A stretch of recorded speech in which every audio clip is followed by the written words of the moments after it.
Hey guys, today I'm going to be showing you a couple of in-depth setups for the C site of Haven. I'll show you the setup first and then talk about your positioning in sight and how you can get the most out of the setup and your utility.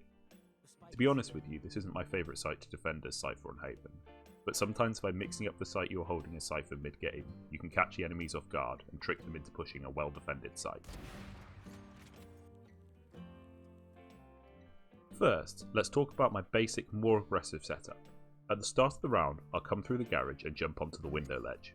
From here, I place the camera in the rafters. This camera gives a great view of the garage and the entrance to mid. I'll also tripwire the garage. Make sure you place the tripwire about waist height. This stops anyone jumping over it, and it also stops Razor's bot or other utility destroying it, as it's quite common for the attacking team to dump the utility into the garage to clear it out. I'll then use a Cypher cage in this corridor into sight.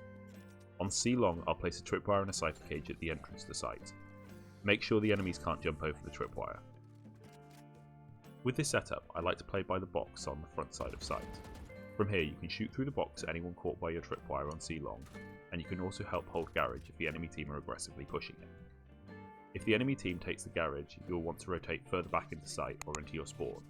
This is why we place the cage in the corridor from garage, and at the end of C long, so you can block line of sight, allowing for you to safely rotate and reposition. The Cypher cage on C long can actually be very helpful in post-plant situations too. If you've rotated from C site during the round and the enemy team have rotated back and planted the bomb, it's pretty common for them to hold the bomb from the other end of C long. You can then use your cage to block the line of sight, allowing for you to defuse at least half of the bomb, and then as the enemy team will be panicking as they can't see if you're defusing anymore, you should be able to get an easy kill as they push through the cage. If you have to hold garage instead of C site, you can use your camera and tripwire to pre-fire anyone through the window wall without exposing yourself.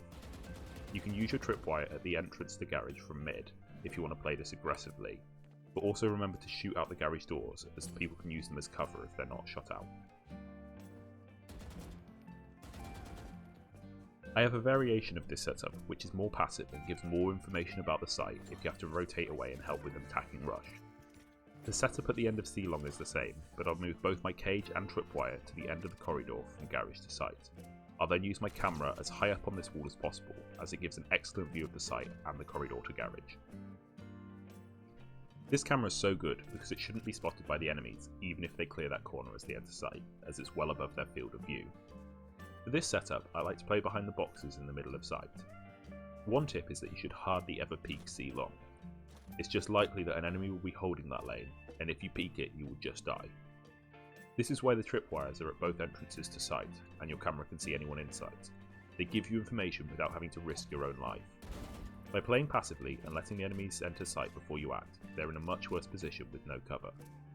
Also, if they're in sight, they're committed to the push, and it's not as easy for them to see that you've got the sight locked down and just rotate away. You can use your cages if you have to rotate around sight, or if you want to slow an enemy rush. This setup also lets you know if anyone's trying to sneak into the site, even if you've died earlier in the round. To get into sight, they have to break a tripwire, use an ability to get over a tripwire, or trigger the tripwire to get into sight. And the camera will let you see where the bomb is planted if you're still alive, and where the enemies are sitting in sight. A secondary camera placement is on the floor either side of the box at the back of sight. By watching this cam, you can see if anyone has crossed C long, but it isn't as obvious as up on the wall here, where it will definitely get shot. This camera gives some information, but overall isn't as impactful as the other two placements.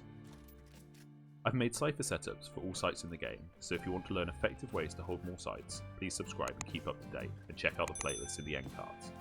If you want to learn more about Cypher, please check out this playlist which has guides on how to get the most out of him on attack. Thanks for watching!